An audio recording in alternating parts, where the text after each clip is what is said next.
Friday 28th of August 2026, 4:19 Greenwich Mean Time.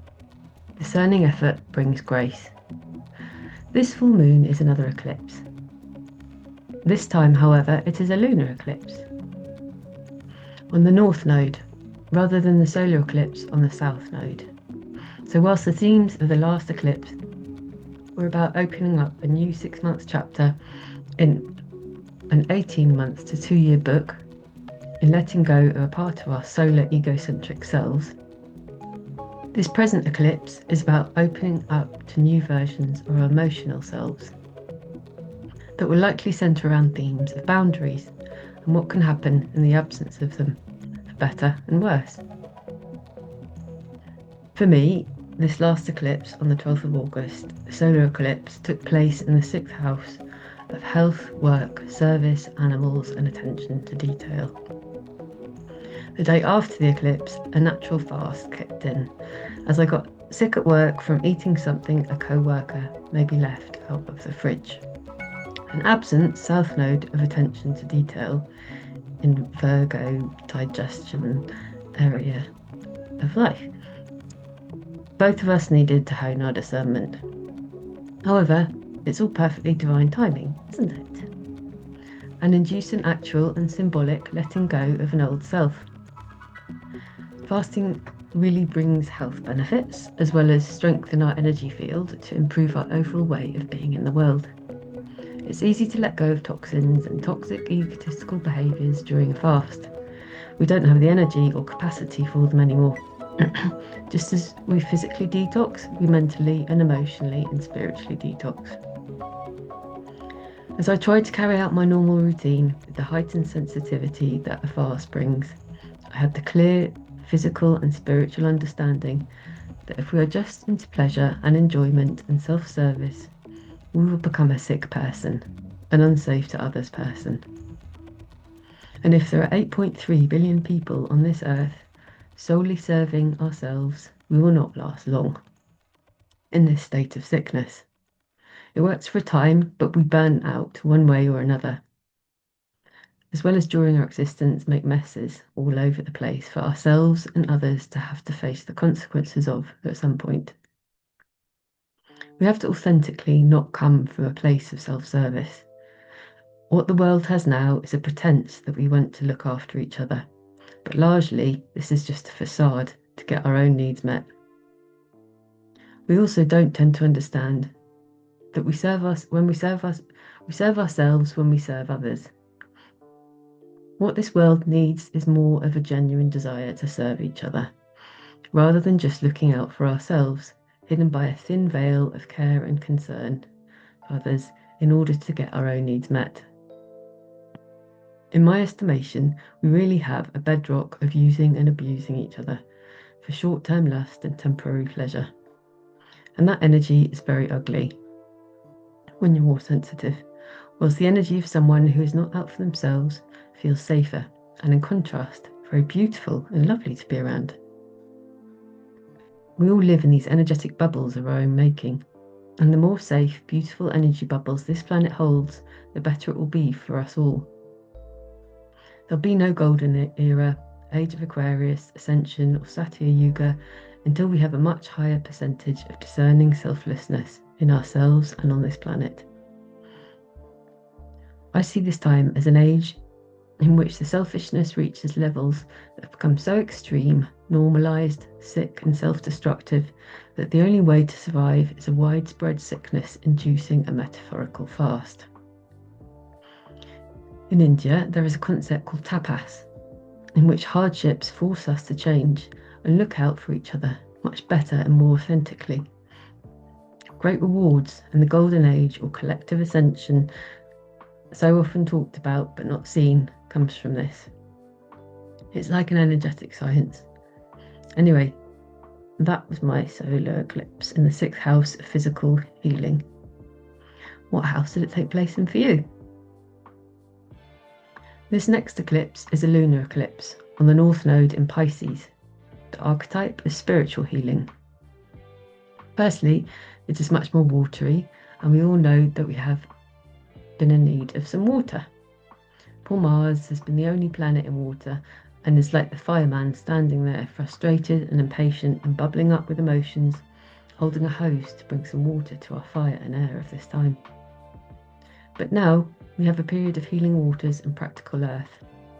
With the sun now in earthy Virgo and the full moon in watery Pisces, as well as it being an eclipse that finishes off what we've been working on over the last couple of years around Virgo Pisces themes.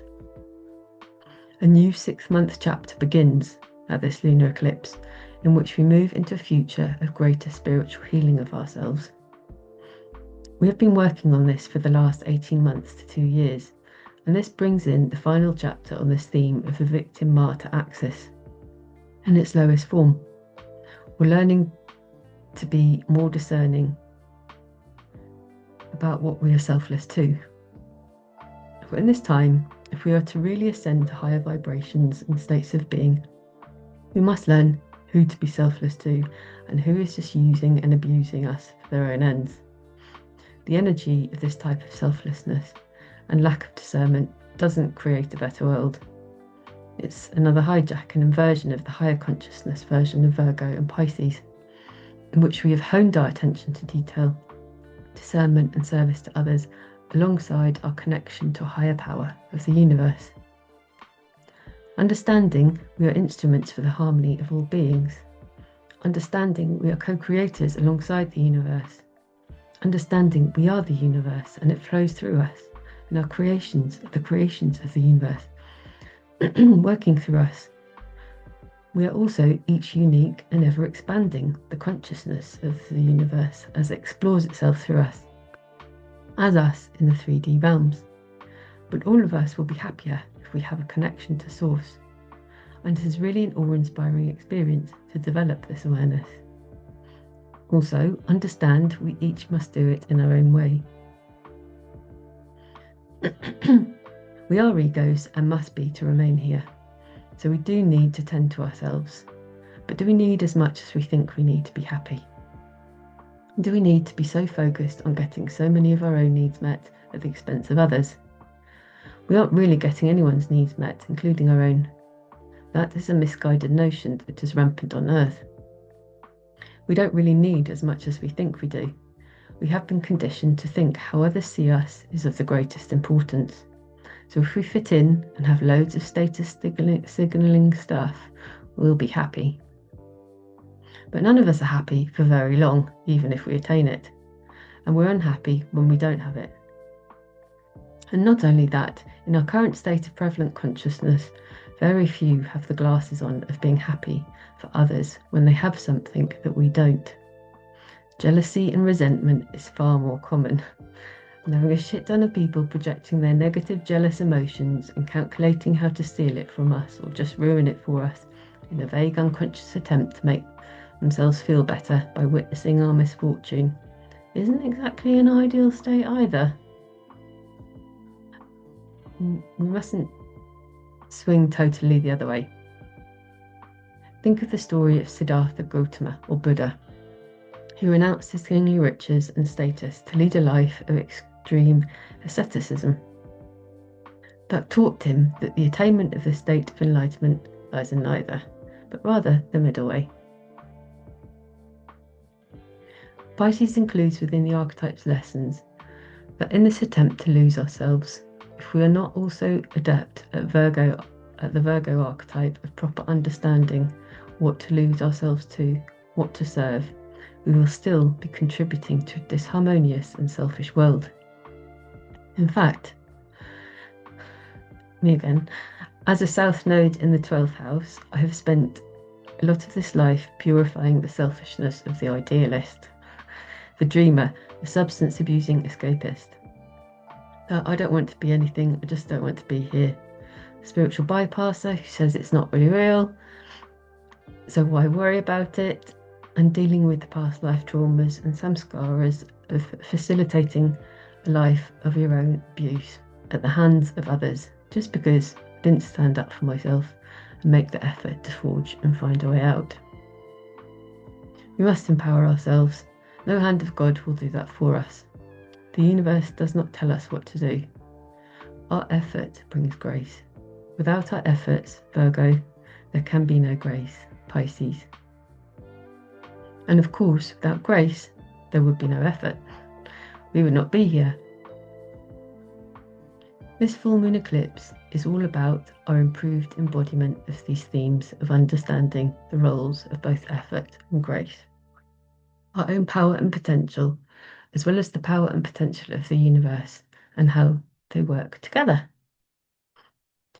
Whilst you go about your work and service to the world, know that when you serve the whole, you also serve yourself better. Add some selfless service to your life, but do so with discernment. Don't go volunteering for Shell, for instance. And if you work for something questionable, which is hard not to do these days, is there any way of being you can think of that would create a different approach to the it's justified because it's a business approach? And do you have the scope for donating some of your income to genuinely good causes? Real tree planting initiatives, animals, whatever appeals, but be discerning about your choice and give it thought and research. And notice how you feel different, that rather than just taking for ourselves, we give back. And thus we make the world a better place. And it may feel small, but actually, in this day and age, it is massive. Imagine a world where we all did stuff like this as a matter of course. We find that we don't need so much for ourselves. What opens our hearts and creates positive energy bubbles around us through looking out for each other gives you energy and wings, and the universe has your back more in return. And bit by bit, this relationship with the universe will grow, and we will live in a whole new world. However, until this is the norm, we do need to be a bit careful.